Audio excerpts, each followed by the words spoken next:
Today, I want to talk about purpose. But I'm not here to give you the standard commencement about finding your purpose. We're millennials. We try to do that instinctively. Instead, I'm here to tell you that finding your purpose isn't enough. The challenge for our generation is to create a world where everyone has a sense of purpose. One of my favorite stories is when JFK went to go visit the NASA Space Center, and he saw a janitor holding a broom, and he asked him what he was doing, and the janitor replied, "Mr. President, I'm helping put a man on the moon." Purpose is that feeling that you are a part of something bigger than yourself, that you are needed, and that you have something better ahead to work for. Purpose is what creates true happiness. And you are graduating at a time when this is especially important. When our parents graduated, that sense of purpose reliably came from your job, your church, your community. But today, technology and automation are eliminating many jobs. For our society to keep moving forward, we have a generational challenge to not only create new jobs, but create a renewed sense of purpose. I remember that night I launched Facebook from that little dorm in Kirkland House. I went to Noakes with my friend KX, and I remember telling him clearly that I was excited to help connect the Harvard community, but one day someone would connect the whole world. The thing is, it never even occurred to me that that someone might be us. We were just college kids. We didn't know anything about that. There were all these great big technology companies with all these resources, and I just assumed one of them would do it. But this idea was so clear to us that all people want to connect. So we just kept working on it, day after day after day. And I know that a lot of you are going to have your own stories just like this. A change in the world that seems so clear that you are sure someone else is going to do it. But they're not. You will. But it's not enough to have that purpose yourself. You also have to create a sense of purpose for others. And I found that out the hard way. You see, my hope was never to build a company. I wanted to have an impact. And as all these people started joining us, I just assumed that that's what they wanted to do too. So I never took the time to explain what it was that I hoped we'd build. A couple years in, some big companies wanted to buy us. I didn't want to sell. I wanted to see if we could connect more people. And we were building the first version of Newsfeed at the time, and I thought, if we could just launch this, it could change how we all learn about the world. Nearly everyone else wanted to sell. Without a sense of higher purpose, this was their startup dream come true, and it tore our company apart. After one particularly tense argument, one of my close advisors told me if I didn't agree to sell the company right now, I would regret that decision for the rest of my life. Relationships were so frayed that within a year or so, every single person on our management team was gone. That was my hardest time leading Facebook. I believed in what we were doing, but I felt alone. And worse, it was my fault. I wondered if I was just wrong, an imposter, a 22-year-old kid who had no idea how things actually worked. Now, years later, I understand that is how things work when there's no sense of higher purpose. So it's up to all of us to create it so we can all keep moving forward together.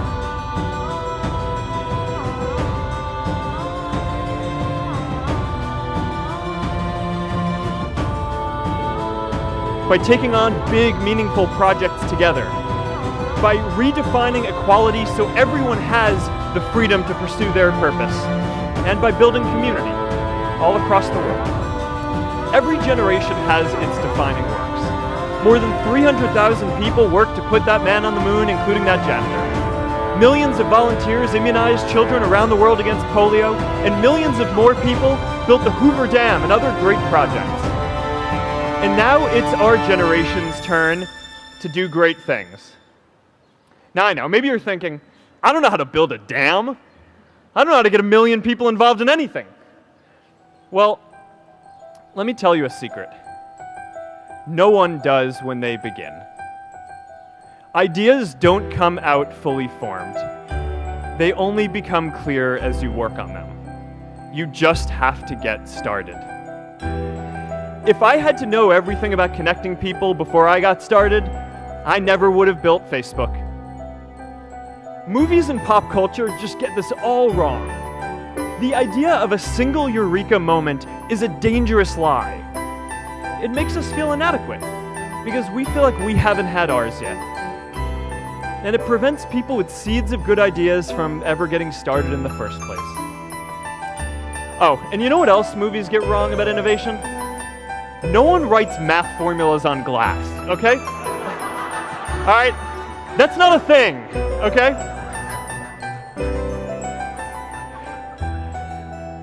It's really good to be idealistic, but be prepared to be misunderstood. Anyone working on a big vision is going to get called crazy, even if you end up right. Anyone taking on a complex problem is going to get blamed for not fully understanding it, even though it's impossible to know everything up front. Anyone taking initiative will always get criticized for moving too fast because there's always someone who wants to slow you down. In our society, we often don't take on big things because we're so afraid of making mistakes that we ignore all the things wrong today if we do nothing. The reality is, anything we do today is going to have some issues in the future. But that can't stop us from getting started. So what are we waiting for? It is time for our generation-defining great works. How about stopping climate change before we destroy the planet and getting millions of people involved, manufacturing and installing solar panels?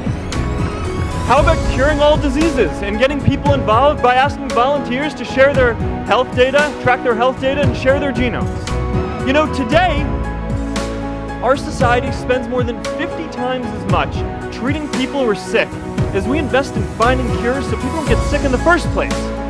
It makes no sense. We can fix this. An entrepreneurial culture thrives when it is easy to try lots of new ideas. Facebook wasn't the first thing I built. I also built chat systems and games, study tools and music players, and I'm not alone. J.K. Rowling got rejected 12 times before she finally wrote and published Harry Potter. Even Beyoncé had to make hundreds of songs to get Halo. The greatest successes come from having the freedom to fail. And we're all going to make mistakes. So we need a society that's less focused on locking us up and stigmatizing us when we do. And as our technology keeps on evolving, we need a society that is more focused on providing continuous education through our lives. You know, when Priscilla graduated from Harvard, she became a teacher. And before she'd do education work with me, she told me that I needed to get my own experience teaching a class. At first I complained. You know, I'm kind of busy, I'm running this company. But she insisted. So I taught an after-school program at the local Boys and Girls Club on entrepreneurship. I taught those kids lessons on product development and marketing, and they taught me what it was like growing up feeling targeted for your race, and what it's like having a family member in prison. I shared stories of my time in school, and they shared their hope that one day they would get to go to college too. For 5 years, I've had dinner with those students every month. One of them even threw Priscilla and me our first baby shower. And next year, they're going to college. Every one of them, first generation in their families. We can all make time to give someone a hand. Let's give everyone the freedom to pursue purpose, not just because it's the right thing to do, but because when more people can turn their dreams into something great, we are all better for it. Change starts local. Even global change starts small with people like us.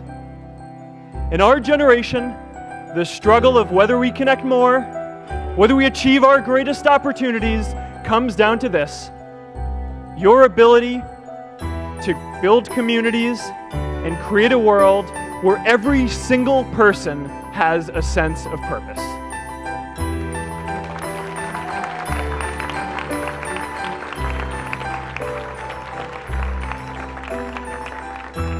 Class of 2017, you are graduating into a world that needs purpose, and it's up to you to create it. Now, maybe you're asking yourself, can I really do this? Well, remember when I told you about that class I taught at the Boys and Girls Club? One day after class, I was talking to my students about going to college, and one of my top students raised his hand and said that he wasn't sure he could go to college because he's undocumented. He wasn't sure if they'd take him. Last year, I took him out to breakfast for his birthday, and I wanted to get him a gift, so I asked him what he wanted, and he just started talking about struggles that he saw other students in his class facing, and finally said, you know, I'd really just like a book on social justice. I was blown away. Here is a young guy who has every reason to be cynical. He wasn't sure if the country he calls home, the only one he's known, was going to deny him his dream of going to college. But he wasn't feeling sorry for himself. He wasn't even thinking of himself. He has a greater sense of purpose, and he's going to bring people along with him. It says something about our situation today that I can't even say his name because I don't want to put him at risk. But if a high school senior who doesn't know what the future holds for him can do his part to move the world forward, then we owe it to the world to do our part too.